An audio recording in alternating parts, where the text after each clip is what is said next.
Mga pare ko, isang paalala at advice sa mga katulad ko na DIY at nagpapamaintenance ng motor sa mga motorcycle shop. So pag-uusapan po natin yung tungkol sa paglilinis ng loob ng ating air filter box. Kasi may kanya-kanyang diskarte po rito sa mga nag-DIY. Ayan, sigurado po na natututo po kayo sa panunood sa mga YouTube Academy. And then sa iba naman po yung mga mechanics natin, ayan, may kanya-kanya po silang diskarte rito. At isa po sa mga ginagawang paglilinis ay yung pinaliliguan ng sabon na tubig tung loob ng ating air filter box tulad po na nasa picture. Then after po syempre paliguan yan ng tubig at sabon, i-sprayan po yan para malinis yung loob at matanggal po yung sabon. So ang tanong po natin dito ay safe po ba itong gawin? Ang sagot po natin dyan ay hindi po siya safe at hindi po siya advisable gawin. Kaso nga lang po hindi po natin masisisi yung ibang shop kasi yan po talaga yung pinakamabilis na paraan upang malinis natin yung loob ng ating air filter box. At sa mga DIY naman ay hindi naman nila siguro alam yung magiging epekto nito kung sakali mo pong magka-problema siya. So ano po ba ang magiging epekto sa atin yan once na in-sprayan po natin ng tubig yung loob ng ating air filter box? Kasi itong loob ng ating air filter box ay may dalawang butas po to, itong sound click. At sa iba pa po model tulad ng Yamaha Mio ay tatlo po yun at yung iba ay posibleng mas marami pa.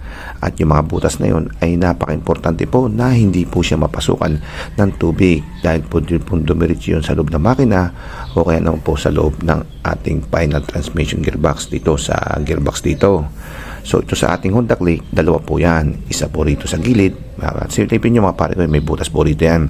At syempre, itong pasokan ng hangin papunta sa ating throttle body.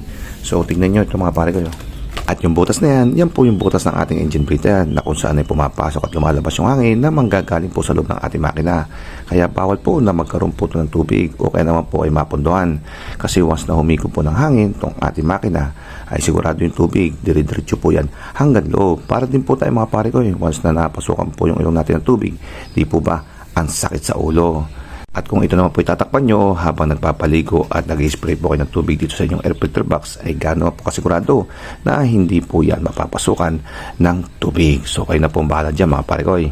Sa tagal ko na may motor at naglilinis ng air filter box for almost 25 years, ayan, napaghalata ito yung edad, ay hindi ko pa po nagawang paliguan yung loob ng aking air filter box. Kasi lagi po siyang ganito pag binubuksan po natin malinis at pinapagpagpag lang po natin yung alikabok dahil po yan sa ating air filter elements. At for the first place, wow, English po yun ay hindi na po kailangan paliguan yung loob ng ating air filter box dahil gamit lang po kayo ng basahan, either basa o tuyo, kukus-kuskusin nyo lamang yan dahil hindi naman po dapat magdumi yan. Dahil once na nagdumi po yan, may problema po itong inyong air filter element. Dahil kung makikita nyo, saan po ba dadaan yung hangin na may kasamang dumi? Di po ba dito lamang, kung palpak po itong inyong filter, tumatagos po yung dumi hanggang sa loob. Hindi po dapat nagdudumi itong loob ng ating air filter box sa side na to. Dapat po nagdudumi lamang sa side po na to, dito sa pinaka cover niya. Itong cover, pwede nyo po ito paliguan, pero itong loob ng inyong air filter box ay hindi po recommended na paliguan. So yan mga pare ko, tapos na po ang video natin at hopefully naunawaan nyo po yung ibig natin sabihin. Kaya sa mga nag-DIY dyan, alam nyo na po ang inyong gagawin.